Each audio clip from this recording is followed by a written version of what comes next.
bienvenue sur l'Argus.fr. On découvre aujourd'hui la nouvelle Citroën C3, la troisième génération de la citadine Citroën.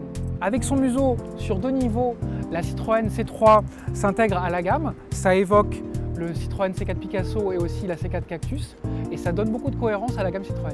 Le style de cette nouvelle mouture est en nette rupture avec les deux générations précédentes. Le toit est plat, de teinte dissociée, ça évoque la Mini. Et après, au bas de la carrosserie, on a des arches de roue rapportées, des bumps comme sur le C4 Cactus, et ça évoque l'univers des SUV urbains. Ça permettra à la Citroën C3 de bien se démarquer de la concurrence. À bord de la nouvelle Citroën C3, l'ambiance change également, avec une planche de bord rectiligne, géométrique, qui évoque la C4 Cactus. Ce sont des formes simples, facilement personnalisables. On a ici sur cette version haute un empiècement façon cuir, cerclé d'un élément laqué de gris. Ça donne une ambiance un peu moderne.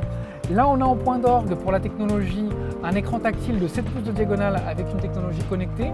On a ici un GPS qui donne en temps réel l'état du trafic, le prix du carburant dans les stations et s'il reste de la place disponible dans les parkings urbains. Ce qu'on regrettera cependant, c'est qu'il soit positionné un petit peu bas et ça impose de quitter la route des yeux et ça, c'est dommage.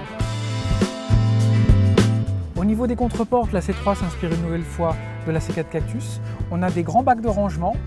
On a aussi des rangements au pied de la console centrale, ici, une très grande boîte à gants, et puis également entre les sièges.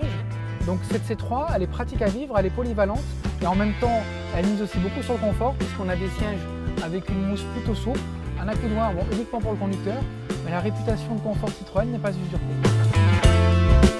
Avec son empattement majoré de 7 cm et ses sièges avant au dossier aminci, la nouvelle Citroën C3 offre plus d'espace au niveau des jambes. Le pavillon plat permet aussi de gagner au niveau de la garde-toit. Par contre, sur cette version qui est équipée d'un toit en verre, on perd 5 cm au niveau du toit et c'est gênant pour des gens comme moi qui mesurent à peine 1,70 m. La tête ne passe pas. Ça, c'est dommage pour une citadine. À l'arrière de la nouvelle Citroën C3, il y a des feux à texture 3D, un bouclier robuste dans l'esprit SUV et toujours cette forme ronde qui évoque la génération précédente. Au niveau du volume de coffre, il n'y a pas de surprise, c'est toujours un volume de 300 litres, une référence sur le segment. Par contre, regardez, il y a quand même une marche qui est très importante et c'est pas pratique pour le chargement, c'est plutôt embêtant quand il faut mettre des objets lourds. La nouvelle C3 sera disponible à la vente au mois de novembre à partir de 13 500 €, c'est une estimation en entrée de gamme. À bientôt sur l'Argus.fr.